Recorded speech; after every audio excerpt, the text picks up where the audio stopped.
नमस्कार दोस्तों, श्री अनंता YouTube channel में आप सबका स्वागत है। आज स्वामी जी हमारे साथ जुड़े हुए हैं।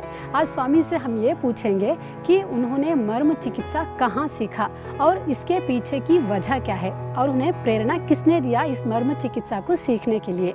स्वामी जी, सबसे पहले आप हमें ये बताइए कि आपने मर्म चिकित्सा कहाँ पर सीखा और इस वजह क्या है इस मर्म चिकित्सा को सीखने के लिए। नमस्कार प्रेमियों,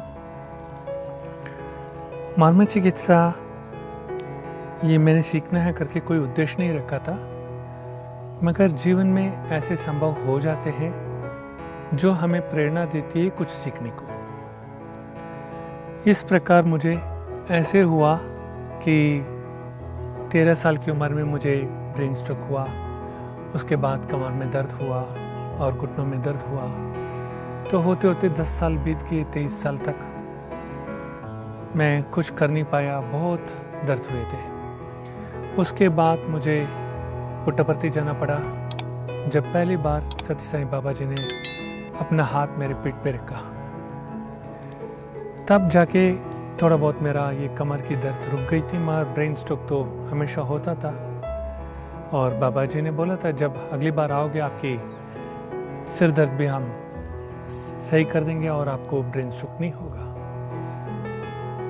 और प्रेमियों, ये तो बहुत ही एक अनुभव की बात है, आनंद की बात है जब भगवान, साक्षात भगवान अपने सिर पे हाथ रख दें, उनकी अनुकंपा हो जाए तो दुनिया की कोई भी बीमारी हो वो दूर हो जाती है और साथ ही साथ ज्ञान भी भरपूर मिल जाता है। इसी प्रकार मेरा भी सती साईं जी से बहुत ही, मैं अपने आप को निकट नहीं बोलूँगा, उनका अनुग्रह होना चाहिए। तो उनकी अनुग्रह की वजह से मुझे एक अवसर मिला उनसे बात करने का। पहली बार वो 94 में मिला था। तब उन्होंने जाके मेरे जो कमर की दर्द थी उसको ठीक करवा के उन्होंने बोला तुम जीवन में ये शारीरिक जीवन बिताने के लिए नहीं आए हो, मगर तुम बहुत बड़े काम करने के लिए आए हो जिसमें बहुत लोगों को प्रेरणा भी देना है और उसके साथ साथ उनके रोग को भी निवारण करना है। मगर ये बात मुझे उचित नहीं लगी क्योंकि मैं एक कॉमर्स, फाइनेंस और लॉ का बैकग्राउंड से आ रहा हूँ। अचानक मुझे रोगों को निवारण करना है तो मैं कोई डॉक्टर तो नहीं हूँ, क्या रोग निवारण करूँगा। मानसिक रोग हो तो थोड़ा प्रेरणा दे सकते हैं, प्रेरणा के ऊपर हम कुछ कर नहीं सकते। हुआ ये कि फिर से मुझे स्ट्रोक बढ़ते गया। फिर मैं 2005 में सती साईं जी के पास ही आ गया था और 2-3 साल में उनसे मिल भी नहीं पाया। खैर वो तो अलग बात थी, मगर वो भी परीक्षा थी मैं जिसको स्वीकार किया। और 2009 में बाबा इतने प्रसन्न हो गए थे कि मुझे अपने इंटरव्यू रूम मंदिर में बुला लिया। बुला के मुझे आशीर्वाद दिया। आशीर्वाद देते हुए उन्होंने बोला अभी तुम्हें कुछ समझ आया कि नहीं। मैंने क्या बोला, मुझे कुछ समझ में नहीं आया था। फिर उन्होंने थोड़ा छूमे थे मेरे गाल को और माथे को और बोलने लगे तुम मेरे प्राण हो, मैं तुम्हारे सांस हूँ। यह हमेशा जीवन में मन के अंदर रखना और जो भी रोगी आए उन सबका निवारण तुमने करना है।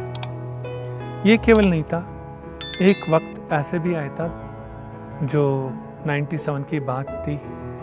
तब इतना मुझे परेशान हुआ था, शारीरिक पीड़ा हुई थी कि मुझे पता चला मैं ज़्यादा दिन नहीं रहूँगा। उस वक्त स्वामी ने अचानक मुझे अपने कमरे में बुलाया, आशीर्वाद दिया।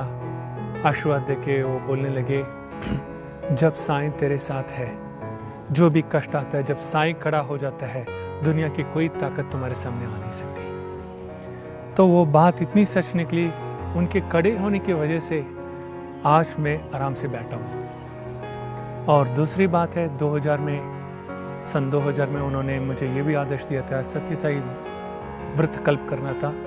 जो एक बहुत ही अच्छी अम्मा थी जो सत्यनारायण की पूजा, सत्यनारायण जो हमारे स्वामी हैं जिनका नाम ही सत्यनारायण राजू था, उनके जीवन चरित्र को उन्होंने रचा और उसमें कम से कम 2000 कपल्स भाग लिए थे, जिनका वो पूरा प्रोग्राम को मुझे ऑर्गेनाइज करना पड़ा, जिसमें प्रेरणा को भगवान बाबा ने दिया और वो बहुत ही अच्छी तरह चला उनके 75वें सालगिरह पे। तो इस तरह से बहुत सारे हैं जो मुझे प्रेरित करते गए बाबा के साथ अनुभव। और 2007 में एक कष्ट का वक्त था। मेरे पिताजी भी शिवरात्रि के सवेरे सवेरे दिन ही गुजर गए थे, जो मानसिकता और तनाव और ज़्यादा बढ़ गया, जिसकी वजह से मुझे एक स्ट्रोक भी हुआ था। वो ही मेरे ख्याल से वो 250 के ऊपर होगा मेरा स्ट्रोक जो जीवन में आया है, और इसको कोई विश्वास नहीं कर सकता। ये मेडिकल रिपोर्ट है कि मेरा 250 स्ट्रोक होने के बाद भी मैं जीवित हूँ। हालांकि ये क्या दूसरे स्ट्रोक में आदमी पैरालाइज हो जाता है, कोमा स्टेज में चले जाता है, ब्रेन ट्यूमर फॉर्म हो जाता है, ख़त्म हो जाता है। मगर ये उनकी अनुकंपा, उनकी अनुग्रह से मैं आज जीवित हूँ आप सबके सामने। और ये केवल नहीं, जब 2007 में मेरा स्ट्रोक हो गया था, उसके बाद पूरे 2.5 साल मैंने इतने मेडिसिन का कोस्पिरिन ले लो है, अटरोवास्टैटिन ले लो, इन सब से कुछ फ़र्क नहीं पड़ा। हाथ कांपता था, उनके दर्शन के लिए भी बाहर से मैं दर्शन करना चाहूँ तो भी मैं जा नहीं पाता था।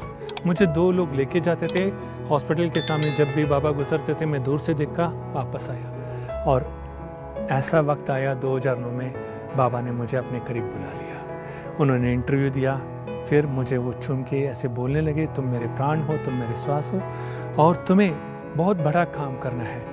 अभी तुम्हारा जीवित मैं और बढ़ा रहा हूँ करके मेरे कमर में फिर से हाथ लगाए। उसके बाद मेरा रोग कहाँ गया मुझे पता नहीं। और फिर भी तब भी मेरे अंदर इम्यूनिटी बहुत कम थी, मैं चल नहीं पाता था। फिर और एक प्रेरणा मुझे मिली, एक इंसान आए थे मेरे जीवन में, वो बहुत ही अच्छे इंसान हैं। उन्होंने आके मुझे थोड़ा बहुत मर्म चिकित्सा किया, जो उन्होंने अपनी पीढ़ी से सीखा है, बल्कि उनका कोई उतना ज्ञान नहीं है, महज अज्ञानी। स्कूल तक भी वो गए हैं कि नहीं पता नहीं, मगर किताब लिख के हर रोज पढ़ते थे, दिन रात पढ़ते थे और सीखते थे और दूसरों के ऊपर अमल करते थे। इस तरह से मेरे ऊपर उन्होंने अमल किया। उनकी ज्ञान जो मेरे ऊपर आई, जब वो मेरे ऊपर अमल कर रहे थे, कौन से पॉइंट्स में दबाने से दर्द ठीक होगा वो मुझे पता चला।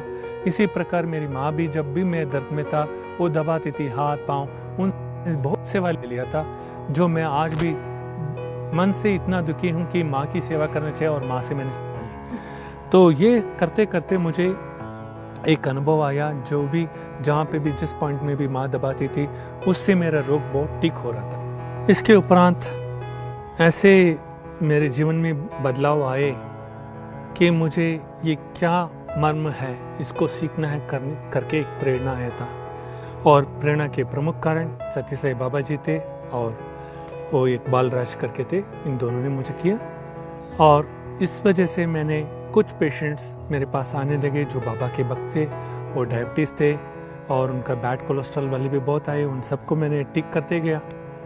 होते होते मेरे अंदर एक विश्वास बढ़ा कि मैं कुछ कर सकता हूँ। फिर इसको कैसे सीखा जाए देखे तो फिर मुझे अचानक एक विद्या मेरे मन में आई, क्यों ना हम एनाटॉमी पढ़ें। एनाटॉमी तो पढ़ने लगे, फिर उसके आर्टरीज क्या हैं, ब्लड वेसल्स क्या हैं, ये सब कैसे चल रहे हैं, और रक्त संचालन क्या है, ये बीमारियां हमारे शरीर में आते हैं तो उसके मूल क्या है। तो ऑर्गन्स सारे ये सब सब्सिडरी हैं, मेन जो है हमारे इसमें शरीर में वो है नर्वस सिस्टम। तो इसके बारे में मैंने बहुत कुछ समझा। फिर मैं एक कॉमर्स और लॉ बैकग्राउंड होने की वजह से मुझे क्रॉस डोमेन में जाने की अनुमति नहीं मिली भारत सरकार के अंदर। फिर एक जहाँ पे भारत सरकार ने स्किल इंडिया डेवलपमेंट के अंदर उन्होंने खोला, जहाँ पे भारत सेवक समाज से चेन्नई से मुझे सिद्ध वैद्य को सीखने को मिला, जिसमें एक भाग था ये मर्म चिकित्सा। उससे कुछ पॉइंट्स पूरे सीखे, फिर उसके एग्जामिनेशंस लिखे, वो पास हुआ। फिर भी मेरे अंदर वो संतुष्टि नहीं थी, क्योंकि वो पारंपरिक विद्या है जो मैंने सीखा। मगर मॉडर्न साइंस में जब कन्विक्शन की बात आती है तो हमें उनको प्रमाण करना पड़ता है किस वजह से हम कर रहे हैं और किस बेसिस में कर रहे हैं। वो बेसिस के लिए एनाटॉमी ही एक बेस था। उस एनाटॉमिक बेसिस में फिजियोलॉजी एंड बायोलॉजिकल कंडीशंस क्या कहते हैं, इन सब को मैंने अच्छी तरह से सीखा। सीखने के बाद उसमें डॉक्टरेट किया, और वो भी मलावी सेंट्रल क्रिश्चियन यूनिवर्सिटी से किया।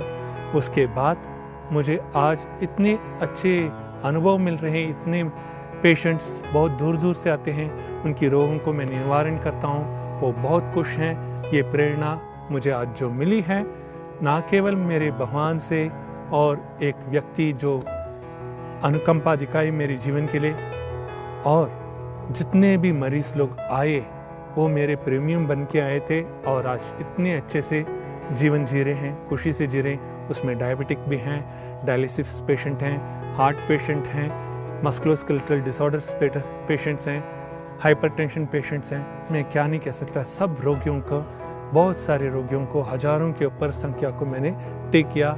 आज तक मैंने उनकी कुछ वीडियो नहीं बनाई, मगर अब ये वक्त आया है कि ये ज्ञान सबके अंदर जाए। जहाँ सर्जरी की ज़रूरत है वहाँ पे करें, जहाँ पे ना ज़रूरत हो वहाँ पे ये हाथों से ही हम उनको सही करवाएं। तो ये मर्म चिकित्सा सबको जानना है, सबको ये प्रेरणा लेना है। जब हमारे पास आप आते हो, आप ठीक होने के बाद और 4 लोगों को आप भी मर्म चिकित्सा करके उनको आप एक नया जीवन देंगे, उनका जीवन बहुत सफलता होगा और आपका भी।